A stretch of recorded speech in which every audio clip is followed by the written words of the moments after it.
Hola, mi nombre es Luis Pablo Gasparotto y en este video voy a mostrar distintas formas de grabar mi saxo o cualquier instrumento musical.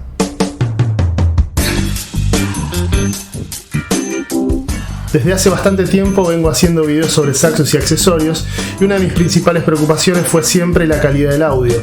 El objetivo siempre fue lograr un audio que representara de la manera lo más fiel posible la fuente que se estaba grabando. Esto trae asociados dos problemas. Uno tiene que ver con el equipamiento disponible y otro con las características acústicas del lugar en el que se realiza la grabación. En este video vamos a tratar sobre el punto relacionado con el equipamiento. Desde hace un tiempo empecé a estar no del todo conforme con la calidad del audio que obtenía en mis grabaciones, entonces decidí probar todo el equipamiento que tengo a mano para ver cuál rinde mejor en cada situación. Y lo que van a ver ahora es un resumen de esas pruebas. La cámara Sony A5100 es la más económica de las mirrorless de Sony. Tiene dos micrófonos que permiten hacer grabaciones estéreo y si bien la grabación tiene una calidad decente, el problema que tiene es que incluye mucho ruido ambiente y aplica una compresión importante. El micrófono Shure 16AM es un micrófono de condensador de los años 90, fabricado en Japón de la gama económica de Shure. Tiene una respuesta que atenúa los graves y realza los agudos y esto hace que suene un poco metálico en algún momento. Es de diafragma pequeño y tiene patrón cardioide. El DR40 de Tascam es un grabador digital lineal con muchas prestaciones. Tiene 4 canales, 2 micrófonos incorporados para hacer un estéreo y 2 entradas XLR potenciadas con Phantom Power. En esta grabación usé los micrófonos en formato XY para hacer un estéreo. Es muy similar al Zoom H4n. El Shure KSM27 es el micrófono más caro de todos los testeados. Tiene diafragma grande y un patrón cardioide. Es un micrófono diseñado para ser usado en muchas aplicaciones y si bien el fuerte es en voces, con el saxo tiene un sonido un poco brillante. El Tascam LD74 es un micrófono de diafragma pequeño con un aro de bronce que lo hace parecer de mayor tamaño. Tiene un patrón cardioide y fue fabricado por MXL. Es similar al MSA SP1. A este micrófono le hice modificaciones que consistieron en reemplazar los capacitores por otros similares, pero de mejor calidad. También le retiré 2 capas del alambre tejido del interior de la cesta. Este micrófono tiene un sonido bastante cálido. Los AKG Perception 170 formaban parte de la línea económica de AKG. Actualmente fueron reemplazados por los P170. Son micrófonos de diafragma pequeño y de formato tipo lápiz. Tienen un patrón cardioide y como tengo dos, los usé para hacer un estéreo en formato XY. El Shure SM98 es un legendario micrófono diseñado para instrumentos de viento. Michael Brecker usó uno de estos durante un tiempo. Tiene un diafragma muy pequeño y un patrón cardioide.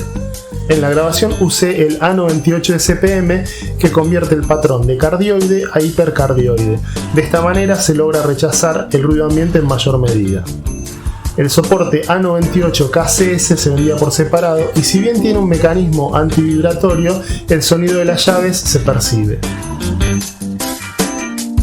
La metodología de testeo consistió en grabar el audio de todas las fuentes a través de una Alesis IO26. El único procesamiento que se hizo después fue equiparar los volúmenes para facilitar la comparación posterior. Vamos a las pruebas.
Después de hacer estas grabaciones llegué a varias conclusiones. Una es que las grabaciones estéreo rinden mucho más que las grabaciones mono, y esto es aún más notorio cuando se escucha con auriculares. Otra conclusión es que los grabadores portátiles como el DR40 son un excelente upgrade con respecto al sonido de la cámara. Con muy poco dinero podemos mejorar el audio de nuestros videos de manera significativa. El DR40 es un equipo económico, pero hay equipos aún más económicos. Otra conclusión es que si ya tenemos el equipo que necesitamos, lo mejor que podemos hacer es destinar tiempo a probar los micrófonos y nuestra posición en distintos lugares del ambiente en el que grabamos para encontrar el punto en el que obtenemos el mejor sonido. Si les gustó el video, los invito a que me den un like, y si tienen comentarios para hacer, por favor háganlos debajo, y me interesa conocer sus opiniones sobre qué forma de grabación fue la que les resultó mejor o que les pareció que daba un sonido más real del saxo. Bueno, me despido hasta el próximo video.